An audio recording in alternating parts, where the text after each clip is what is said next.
It's member-supported Hawaii Public Radio and all things considered HPR1. I'm Dave Lawrence. Really fun day today. We got a guest on the show. It's a band that a lot of people probably go way back with. Some of their tunes were really the soundtrack to radio in the 70s. Could be the same for you. They have a new album out. It's called Under the Influence, and it's a real privilege to get to connect with the band Foghat today. You may remember some of their classic songs like Fool for the City or Slow Ride, or some of the great covers like I Just Want to Make Love to You, one of my favorite covers in their many things they've done. Original member of Foghat, he was also in Savoy Brown. It's drummer Roger Earl being gracious enough to talk with us today. Roger, aloha and mahalo. Thanks for being available. Aloha. Good to hear your voice. Yeah, it's nice to still be heard. Yeah. Hawaii, I haven't been there in years. In 1976, I think, we did a date there. Actually, I came there and played a couple of clubs back in the mid to late 80s, but that was it. With routing and stuff, it isn't always easy for folks. Yeah, right, and we're probably asking too much money. Yeah, well, that's always a tough thing, too. I've been enjoying this new record. Under the Influence is the album, new one from Foghat. And Tom Hambridge, that's Tom Hambridge from the Boston area who produced this, right? That's right. Tom Hambridge actually was born, I believe, in Buffalo. I think he went to school in Boston, but he actually lives down in Nashville now. Okay. He did the last 3 or 4 albums with Buddy Guy, Susan Tedeschi's Grammy-winning records, George Thorogood album. What happened was I was a presenter at the Memphis Blues Awards about 4 years ago, and I presented 3 awards to Buddy Guy, which was a real honor for me because I've been a huge fan ever since I can remember. And Tom was his producer and co-writer on most of the songs on the record. And then afterwards, I met Tom at the bar and we had a few drinks and we got talking, and he said that he was a huge Foghat fan and that for any time in the future he would love to produce an album. Tom came down to our studio in DeLand, Florida. We wrote a number of songs together. He also wrote a couple of songs for us. It clicked. We got about half the record sorted out. Then we finished everything up in Nashville and it was a lot of fun. Tom is a very, very talented producer. We had a number of guests on this record as well. Kim Simmons, the guitar player from Savoy Brown. In fact, he helped with the writing of Under the Influence, the title track. It was great playing with Kim. Part of your history going way, way back to the earliest days. And you also, on that same note, bringing it forward a little, you brought in producer-bassist Nick Jameson, right, to play bass, redo the song that he was on back in 1975 from the Fool for the City album, Slow Ride. Yeah, Nick and I have stayed friends over the years. We wanted to redo Slow Ride because it was the 40th anniversary of the song. And it's also like a tribute to Rod and Dave. Nick is playing bass on it, and also Craig McGregor is playing bass on it. Nice. Maybe I should have got another drummer in on this one. But And let's take it back to the beginning. Think about yourself. How'd you get into drumming originally, and what were some of the things that drove you to your life of music? There was always music in our house. My father played piano somewhat in the style of Fats Waller, New Orleans kind of, rather a heavy left hand. He was left-handed. I wonder where I'd get it from. When I was about 13, my older brother had already started buying early Elvis Presley on some label, Johnny Cash records, and Jerry Lee Lewis. My dad brought home a Jerry Lee Lewis single one day, Great Balls of Fire, and on the B-side was a song called Mean Woman Blues. And my dad said to me, he said, "Have a listen to this one, son. This boy can really play the piano."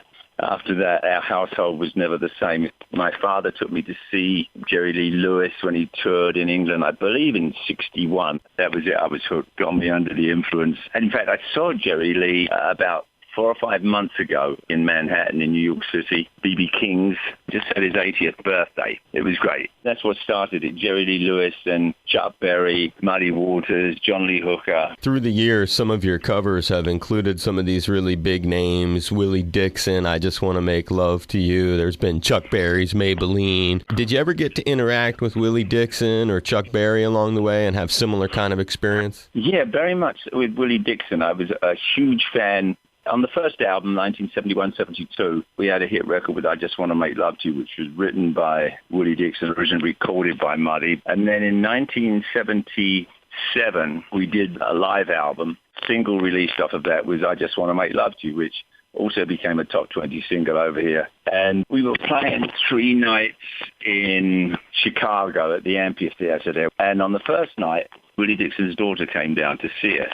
Now, we treated her like the princess that she was. The second night, she came back and brought her brother, Butch. treated him like the prince he was, because as far as we were concerned, his dad was a king. Sure. And on the third night, they brought Willie Dixon down. Wow. And I remember Lonesome Dave inviting him up on stage and saying without people like Willie Dixon, there would be no rock and roll. He, of course, got a standing ovation. And with that, Willie invited us over to his house on the south side of Chicago. Next time we were in the city, which was probably about 6 months later, I think we turned up. And we had a fantastic night at his house in Chicago, playing records, playing music, eating. I think we were up to like 3 or 4 in the morning. That was probably a highlight of my career. Chuck Berry, on the other hand, I never actually got too close to. He was always in a hurry, though I would have willingly played for free and done a good job playing drums in his band, but I never got that opportunity. That Willie story is incredible, though, dude. That's one of the coolest stories I've ever been told. Willie was absolutely fantastic as well. I mean, a real gentleman, and he had this fantastic smile. I think, well, no, I know what happened. He sent his kids over earlier because they were younger. And basically it was one of these. It was like he's getting all this money from this band Foghat, because we credited him as the writer of this song. And he probably said to his kids, go and check out these Foghat people and see what they got under their fingernails. So I guess we got a good report because he came down to see us. And we kept in touch for a number of years. Unfortunately, he's passed on, but yeah, that was a real thrill meeting him and hanging out with him and his family at his house and having dinner and playing music till the break of dawn. It was real special. You've had a huge bunch of experiences, there's no question, Roger. And one of them, speaking of experience, using that word, you auditioned for Jimi Hendrix, I understand. Yeah, I was about 20 years old. It was just before I joined Savoy Brown. I was in a band, but there was not much really going on. We were working sporadically. I was working as a commercial artist in London. I joined a band. The manager at Jimmy, he was the bass player with the Animals, Chaz Chandler, and he put a band together, sort of like a Small Faces kind of thing. Didn't really go anywhere, but Chaz Chandler called me up at work and said, would you be interested in auditioning for Jimi Hendrix? Everybody had heard of him. Nobody had seen him except maybe Eric Clapton had, and Pete Townsend, I think, raved about him, as did a few other sort of luminary guitar players. But nobody had really heard him apart from that. So I said, yeah, I went down to a club just off Piccadilly Circus one lunchtime called Birdland. We were standing outside. It was raining, sort of de jour for London. Right. And a bunch of us were standing in line. Jimmy walks up, joins the line, and he comes up to me and he starts talking to me about some songs he'd written the night before. I don't know, I got singled out, but it was cool. Then we went inside, and I think 5 or 6 people played before me. Then I got a chance to get out and play. To be honest with you, I didn't really have a clue what he was doing. When he first started playing, I couldn't quite latch on to it. But in the end, we did like a slow blues, like a Red House kind of thing, did a Chuck Berry song, did a Bob Dylan song, a few other things. And I think I got about 40 minutes or more. He was very generous with his time with me. And wow. A few times after that, when I came to the States, when I joined Savoy Brown, I jammed with him at a club in Manhattan, I think Steve Paul's Scene. And also one night in L.A., I got up and played a couple of tunes.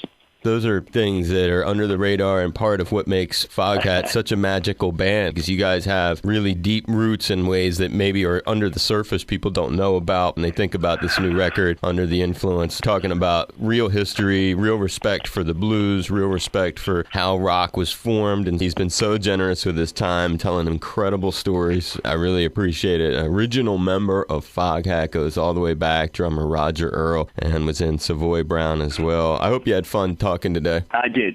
Thank you, Dave. It's been a pleasure talking to you too. Maybe somebody out there who sort of puts on rock and roll shows wants to book Foghat again. So anybody wants to sort of know anything about Foghat, go to foghat.net. We're out there rocking around the world and having a good time. And one of the other things, I know how fortunate I am with what I do. And I think not so much that I'm actually doing it, the fact that I recognize how fortunate I am, I think that's where I'm lucky. I just passed 70, so I suppose I can sort of pontificate a little bit, right? Dude, you can. Thank you, Roger. I appreciate it. I really do. You're welcome, Dave. Maybe we'll get a chance to meet one day. I look forward to that. Aloha. Hi. Hello. This is Roger Earl of Foghat, and you're tuned to my good friend, Dave Lawrence.